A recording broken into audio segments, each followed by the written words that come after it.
Hello tout le monde, me revoici, me revoilà.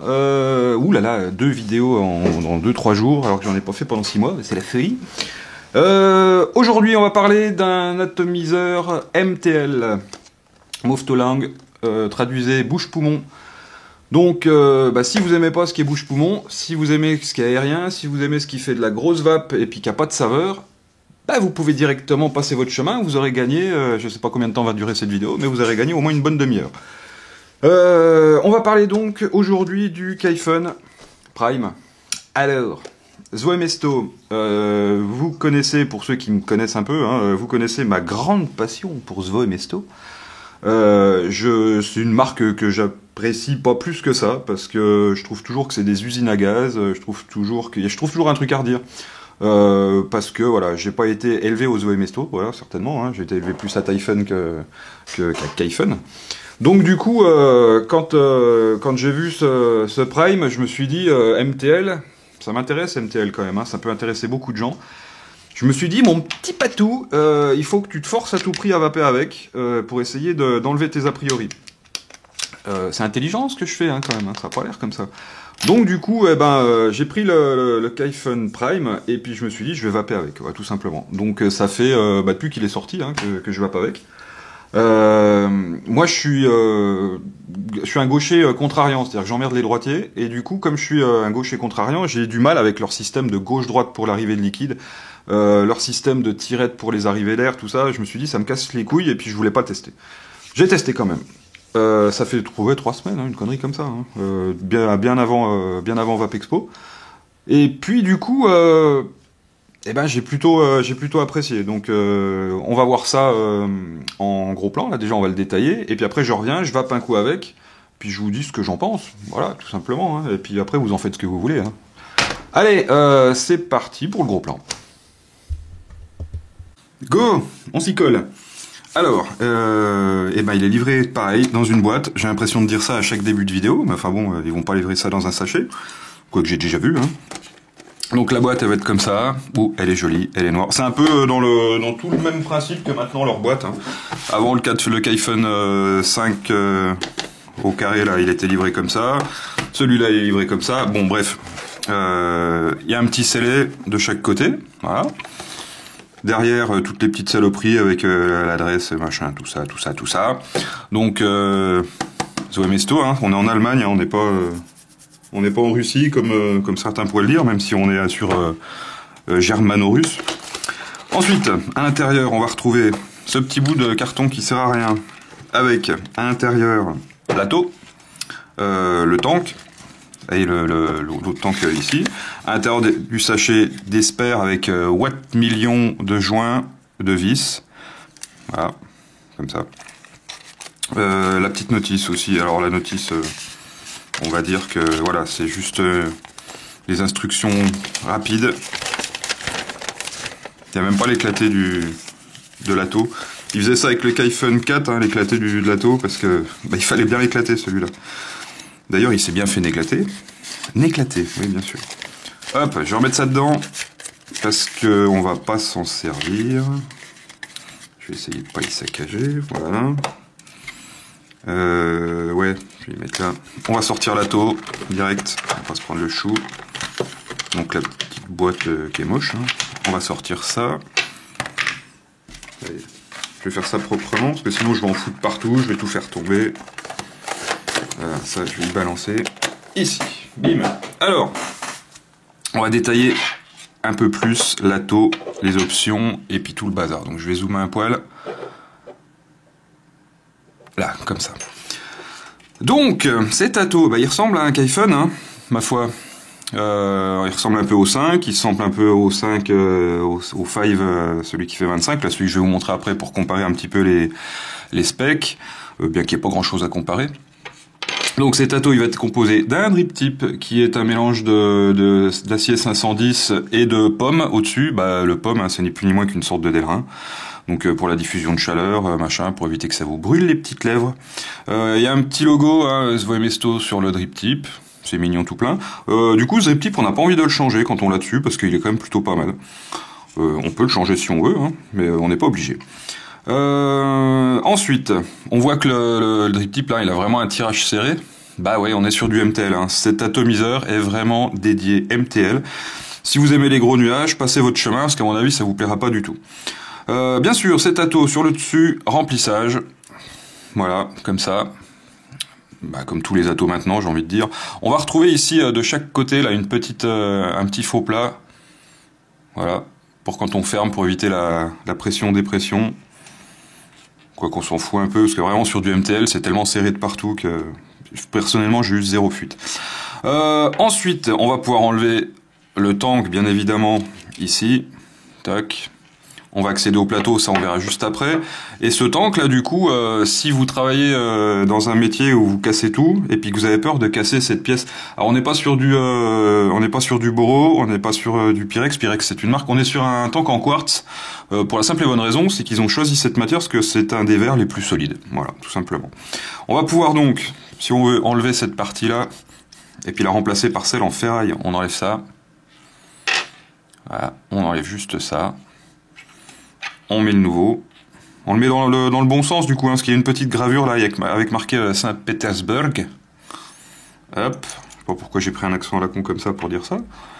Et on vient le remettre comme ça, tout simplement. Et on se retrouve avec un truc qui est indestructible.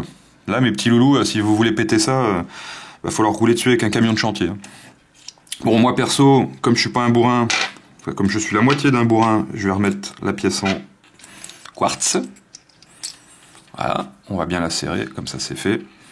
Et puis voilà. Autre chose, oui, je suis tout con, moi, j'aurais dû vous le dire avant. On va pouvoir mettre une rallonge hein, aussi, hein, si on le trouve un peu trop court, parce que cet ato, il va faire 2 millilitres. On est dans la fameuse TPD Ready. Et du coup, si on veut, on va pouvoir l'allonger et pour avoir nos 5 ml en fait. Donc du coup, bah, même processus, on enlève le dessus comme si on voulait enlever le verre. Ah, on va bien se rendre compte que du coup, celui-là est plus long. Tac, on va mettre celui-là. Avant de mettre ça, on va venir rajouter cette petite pièce-là qui est à l'intérieur du sac, là, cette petite cheminée. Là. Ça en fait des petites pièces. Hein. Donc on vient rajouter cette petite pièce ici. Donc du coup, hein, fatalement, on aura une incidence sur la vape, parce qu'on va se retrouver avec quelque chose, du coup, avec une cheminée plus longue. Voilà, donc on se retrouve avec quelque chose qui va faire cette taille-là. Donc on sera plus long et on aura plus de contenance. Alors ça n'a pas vraiment moi je trouve que ça n'a pas une grosse importance de se retrouver avec quelque chose avec 5 ml, 4 ml, 4 ml 5, 5 ml. Pour la simple et bonne raison, c'est qu'on est sur un atomiseur avec lequel on va faire une résistance quand même plutôt haute. On va vaper super bas dans les watts, hein, entre 10 et 20 watts. Alors 20 watts pour les plus foufous, j'ai envie de dire. Et du coup, on va avoir une consommation qui va être ultra réduite. Oubliez tous les trucs de bourrin qu'il y a actuellement qui vont vous sucer 30 ml de jus avant d'arriver à midi. Là, c'est pas du tout le cas. Toc. Allez, je remonte ça pour la 50e fois.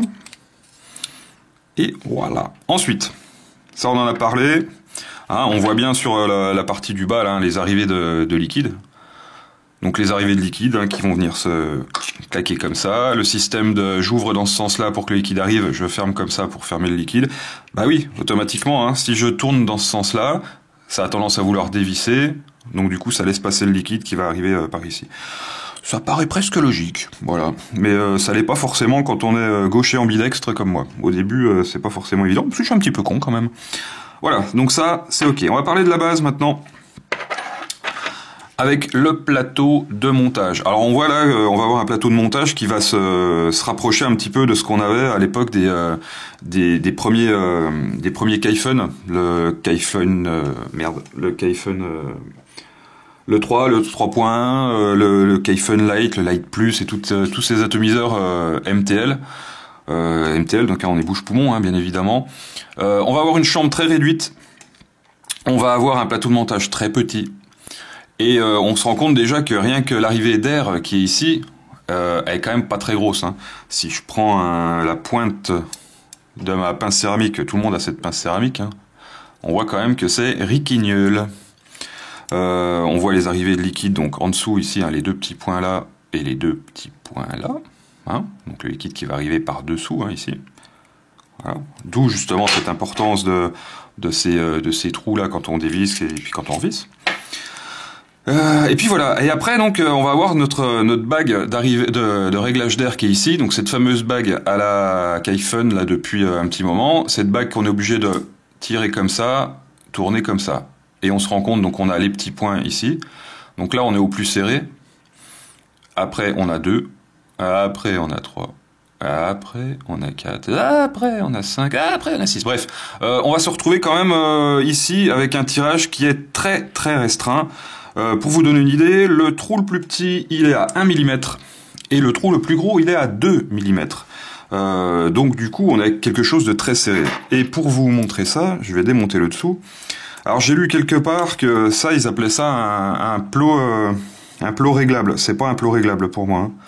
Ce plot-là, dès qu'on commence à le desserrer, ça joue sur sur cette pièce-là. Donc ce plot-là, cette petite vis-là, il faut qu'elle soit serrée toujours à fond. Ça ne sert pas à régler le plot de l'atomiseur. Ça, c'est des conneries. Donc, on a démonté cette partie-là avec tous les petits points, là. Tac. Ensuite, moi, je vais tirer la bague. Comme ça. Et ça va nous laisser apparaître justement les trous d'airflow. Une seule arrivée d'air ici, hein, donc on va tourner et puis qui va faire passer l'air. Et ici, tous les petits trous. Donc on va bien se rendre compte que le plus petit qui est ici, eh ben, il est tout petit. Voilà, 1 mm. Et puis après, ça va monter progressivement pour arriver jusqu'à le plus gros qui va faire 2 mm. 2 mm, 2 mm, 2 mm, pauvre petit haut. Ici.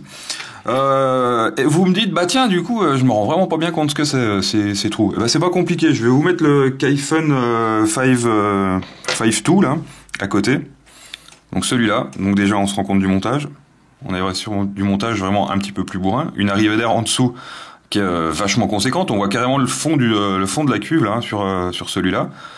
Et du coup, après, quand on se met au niveau des airflows, si je prends mon plus petit qui est ici sur le Kyphon Prime, et mon plus petit ici qui est énorme déjà, voilà, le plus petit de celui-là, c'est plus gros que le plus gros de celui-là, voilà, tout simplement. Donc là, on est sur de la taux de bourrin, là, on est sur de la taux MTL. D'ailleurs, on va retrouver aussi ça dans nos deux bases. Sur la base du Prime, on a cette seule arrivée d'air, et sur la base du 5.2, on a carrément ces deux grosses arrivées là. Voilà. Donc qui est vraiment fait pour de la vape avec de la gouache, tout simplement. Bon, on va pouvoir comparer ces deux trucs là, on s'en fout, hein. C'est juste une histoire de petits points. Voilà. Bon, voilà. Je fais quoi? Je vais le remonter l'autre. Alors je vais essayer de remonter les bonnes pièces sur le bon ato. Donc cette pièce là, dans laquelle je vais venir mettre ça. Avant, je vais venir mettre ça quand même. Je vais me mettre en face du plus petit trou, qui est celui-là. Donc, comme ça. Alors, on fait toujours attention au joint. Il y a un joint ici, il faut que ça soit toujours un peu humecté. Voilà, donc là, je suis en face du plus petit trou, on le voit à l'intérieur. Du coup, je vais venir remettre ma petite pièce ici avec tous mes petits points. Je vais mettre le plus moins nombre de points, c'est-à-dire un point en face de mon petit trou. Comme ça. Je vais visser, donc cette fameuse vis qui ne sert pas à régler l'atomiseur. En fait, cette vis, tout simplement, si elle est un petit peu dévissée, si elle n'est pas assez serrée, on va se retrouver avec le problème que beaucoup de gens ont eu avec les Kyphon, croyant que cette vis était une vis de réglage. On va se retrouver, comme on a à l'intérieur des pièces qui sont emboîtées l'une dans l'autre avec des petits joints, on va pouvoir se retrouver avec un peu de liquide qui va passer comme ça et qui va venir suinter à l'arrière. Bah ouais, parce que cette vis-là, elle doit être serrée à fond, tout simplement. Ça, on s'en rendait bien compte sur le Kyphon 5, le premier. Hein, quand on le bougeait, on avait l'ato qui bougeait comme ça. J'ai pas eu cet effet avec celui-là. Voilà, j'en suis où? Eh ben, on va se faire un montage. Et j'ai pas pris ma base pour faire le montage. Elle est où cette saloperie? Elle est là-bas. Bougez pas, je reviens. Comme d'hab, en live. Alors.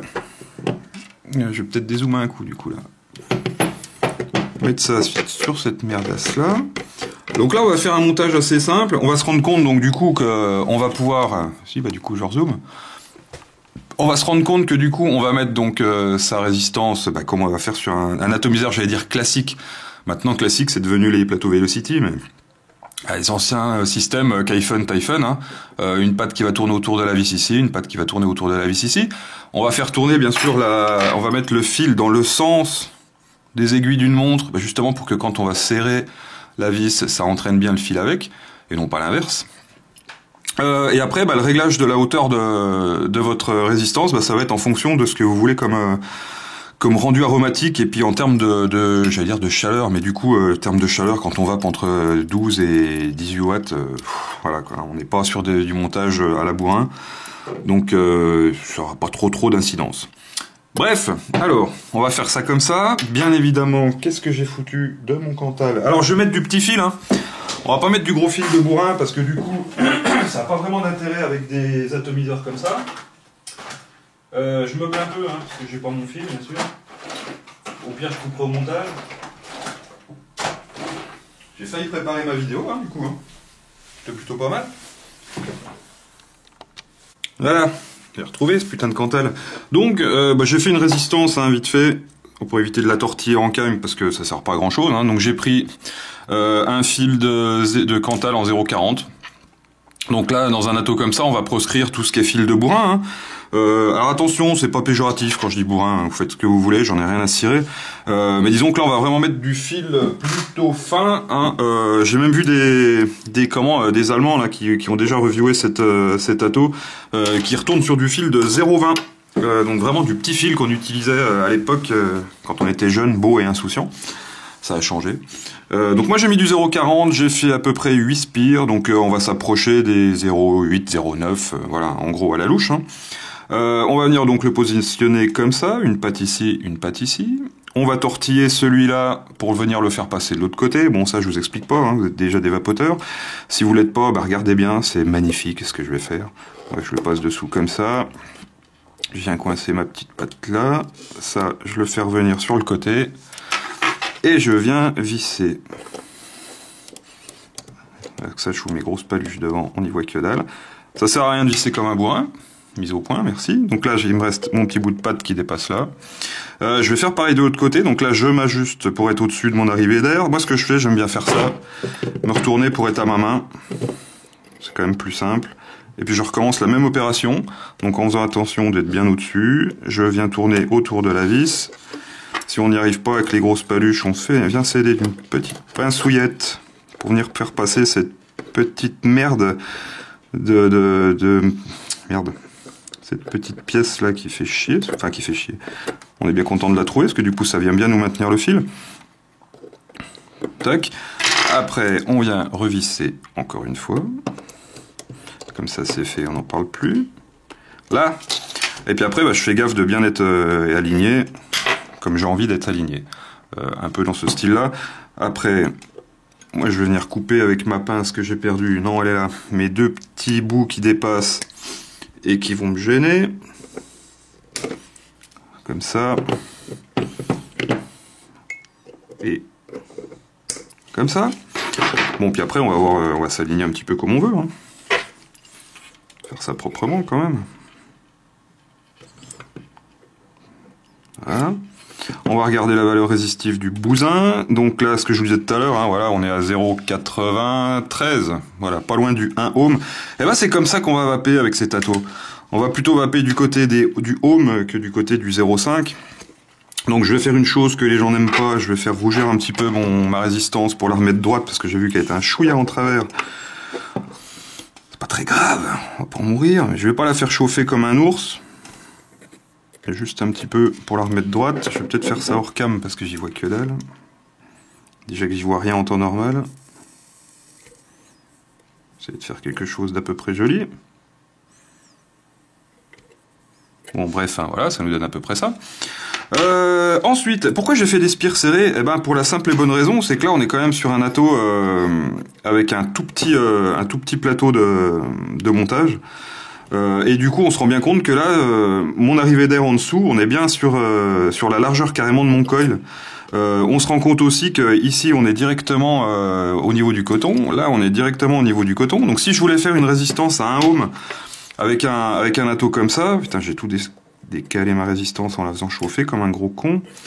Si on voulait se faire une résistance à peu près un ohm avec des spires espacés, ça aurait été la misère, cousin, je te raconte même pas. On aurait dépassé du plateau de chaque côté, là, ça aurait été juste n'importe quoi. Hop. J'ai bien fait de la faire chauffer, celle-là, tiens. J'aurais mieux fait de fermer ma gueule, puis pas de le faire. Bref. Ensuite, donc, on va venir passer son coton à l'intérieur. Donc, du coton, normalement, j'en ai qui traînent par là. Je vais mettre du Giant Cotton. Alors moi j'ai fait la petite blague, vous avez vu, ils ont fait des préservatifs à ma taille. Lol. Le Giant Cotton, c'est ni plus ni moins que du coton. Voilà, il sera pas mieux que les autres, il sera pas moins bien non plus. Voilà, c'est comme petit pot comme ça là. Donc là je vais en prendre une toute petite partie, ça fait un peu penser à du bacon. Hein. Alors, on va en prendre, comme je suis en diamètre 2,5, je vais en prendre pas trop épais. On aurait pu faire aussi du diamètre 2 hein, facilement dans cet atto, vu aux puissances à laquelle on va vaper, il n'y a vraiment aucun souci quoi. Je fais n'importe quoi avec ce coton. Hop. Donc très peu de coton du coup. Quand on va venir mettre le coton à l'intérieur, donc on va venir le foutre dans les petites rigoles qui sont ici. C'est pas la peine d'en mettre trop, hein, faut juste le coton vienne toucher le fond pour avoir la capillarité avec les deux petits trous qui sont au fond, je vais rezoomer, avec les deux petits trous qui sont au fond, eh oh. Voilà, c'est pas pro ce que je fais là, les deux petits trous qui sont au fond là, voilà. Et du coup, si vous mettez un liquide un peu plus épais, chose que j'ai essayé aussi, hein, j'ai essayé de vaper avec du 80% de VG, on tasse un peu moins le coton au fond, comme ça, ça lui permet d'arriver un petit peu plus facilement au niveau des trous, sans obstruer les trous. Et du coup, ça marche plutôt pas mal aussi. J'ai pas eu de dry hit. Les seuls dry hits que j'ai eu, c'est avec le système d'arrivée de liquide, que ma foi, bah, j'avais du mal à comprendre, pas à comprendre, mais à mettre dans le bon sens, parce que, comme je vous ai dit tout à l'heure, je suis gaucher ambidextre, donc c'est un peu compliqué pour moi. Là, on va venir couper. Pour couper, en fait, c'est pas bien compliqué. On vient se mettre contre son plateau. Et on coupe un petit peu en biais. Alors moi, j'en mets même un petit peu moins que ça. Comme ça. Et comme ça. Et puis après, bon, on vient juste venir recourber le coton et puis le claquer à l'intérieur, là. Hein, tout bêtement. Donc, on va faire comme ça. Si j'y arrive. J'essaye de regarder en même temps sur l'écran, donc je vais faire que de la merde. C'est pas un métier facile, reviewer, hein, je vous le dis. Moi. Je comprends pas ceux qui arrivent à faire 6 vidéos dans la semaine. Déjà, faut le temps de le faire, putain. C'est un petit peu pour ça aussi que j'avais arrêté, parce que j'ai un vrai métier hein, derrière. Et du coup, ça prend quand même pas mal de temps. Si on veut le faire plutôt proprement, après, voilà, on peut faire des trucs de merde à la va-vite. Hein. Voilà. Donc, je vais mettre de mon coton comme ceci, comme cela. Ça y est, je recommence avec mon accent du sud. Hop, même chose de l'autre côté. On fait en sorte qu'il soit bien mis dedans, hein, voilà, tout simplement. Que ça ressemble à peu près à quelque chose, que ça soit à peu près régulier des deux côtés pareil. Et puis après, on va venir mettre du liquide. Qu'est-ce que je vais mettre comme liquide? Tiens, je vais mettre un petit coup de tabarnak de chez le French. Ouais, je l'ai pas payé celui-là. Ouais, je l'ai pas payé parce qu'en fait, il était dans le sac quand on est arrivé à Vapexpo. Dans le sac qui donne à l'entrée. Ouais. Donc, tabarnak. Qui est pas dégueu, qui est pas... Moi, c'est pas ma grosse vape. Mais disons que ça passe bien dans un atto de ce style. Hop. Hop. On fait toujours un petit burn comme ça. Pour qu'une fois qu'on remette une petite goutte, là, ça vienne directement boire dans la résistance. Bon, qu'on le sature bien, hein, comme ça c'est fait. Comme ça on est sûr qu'il y a du liquide jusqu'au bout du coton. On vérifie sa mise en place de coton, que ça soit pas trop dégueu, que ça soit pareil des deux côtés, pour qu'on ait à peu près la même absorption des deux côtés, puis qu'il n'y ait pas un côté du coton qui noircisse et pas l'autre. Enfin qui noircisse, je me comprends. Hein. Quand je dis noircir, c'est pas de C'est pas noircir de cramer, c'est noircir de liquide qui va retomber dessus, avec la chambre. Bref, voilà, ça c'est fait. Maintenant, ce qu'on fait, bon, on va venir remettre la cloche dessus. Chut, tac. Donc, on dévisse ça. On vient remettre notre petite clochouillette dessus, comme ça. Et là, je vais la visser à fond. Le fait de la visser à fond, vous voyez, il y a vraiment du chemin. Ça nous ferme l'arrivée de liquide. Donc là, si vous vapez comme ça, c'est dry heat assuré. Et après, et du coup, quand on est dans cette position-là, on peut pas régler son arrivée d'air. Donc c'est comme ça, moi, que j'ai réussi à comprendre que quand je peux pas régler l'arrivée d'air, j'ai des dry heat. Voilà, c'est un moyen mémotechnique pour s'en rappeler. Donc du coup, là, j'ai tout fermé à fond. Je vais remplir en liquide. Donc 2 ml. Donc là, on peut y aller comme un ouf, hein, on s'en fout vu que l'arrivée de liquide est fermée. On va venir remettre son petit capuchon dessus, son top cap, comme ceci, comme cela. Et après, quand on va vouloir réouvrir l'arrivée de liquide, eh ben, on va tourner dans le sens inverse. Et puis on va se rendre compte qu'il y a des bulles qui remontent. Voilà, c'est parce que ça fonctionne. Et une fois qu'on a ouvert assez conséquemment, je sais pas si on peut dire ça comme ça, eh ben, on va se rendre compte qu'on va pouvoir régler son arrivée d'air, tac, en tournant comme ça. Bon, moi je vais laisser sur le plus serré, parce que c'est ce que je préfère avec ces tâteaux, tout simplement. Quoi d'autre? Qu'est-ce que j'ai pu oublier de dire? Pas grand chose. Eh ben, on va se retrouver en plan large, je vais pas un petit coup avec, vous n'allez pas vous rendre compte de grand chose non plus. Et puis après je partirai sur la pointe des pieds. Kem dab, à tout de suite. Boum. Alors, bah voilà, je l'ai monté sur une box, sur MTL.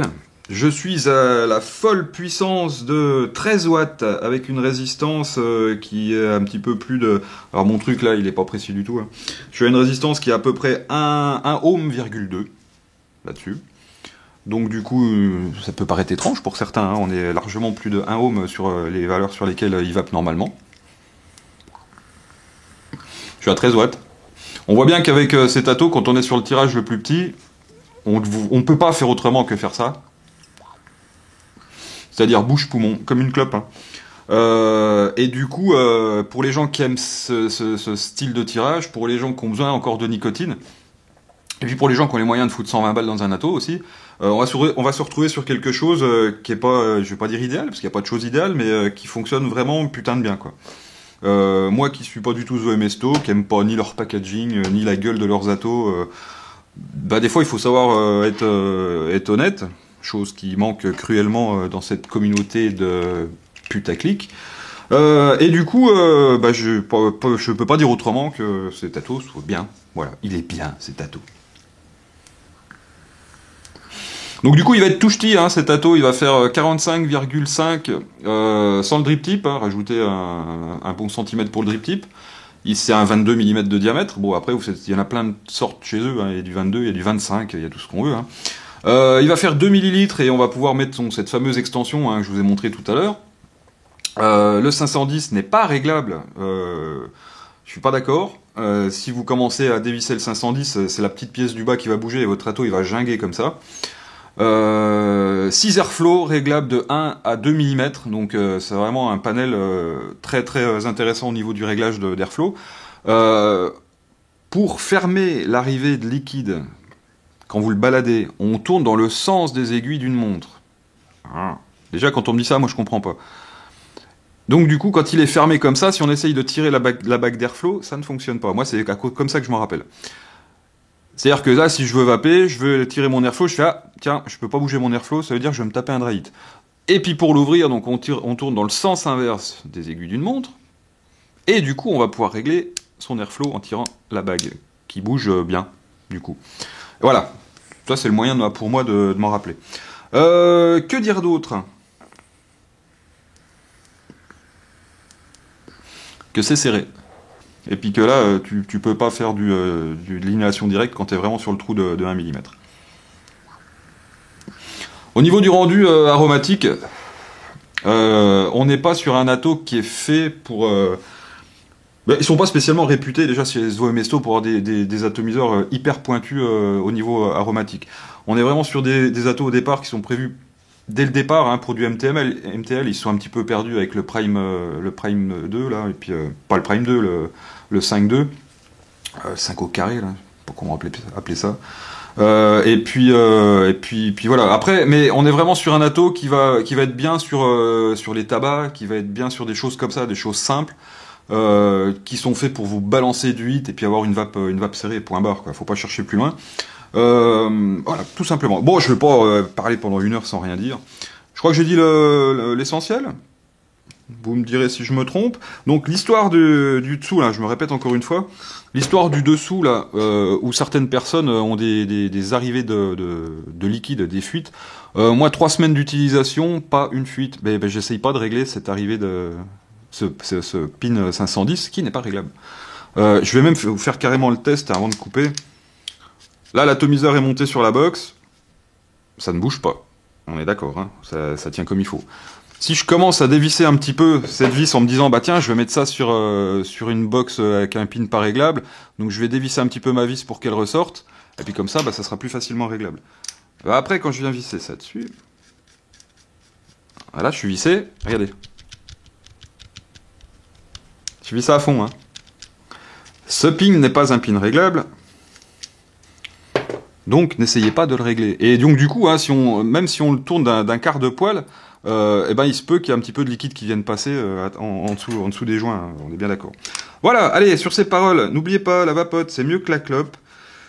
Et puis on se retrouve bientôt pour de nouvelles aventures. Alors je sais pas trop sur quoi, on verra. De toute façon, j'ai pas grand chose à reviewer, mais je passerai comme ça de temps en temps quand j'ai des trucs à faire un petit coucou. Et puis voilà. Allez, bah ciao, bientôt.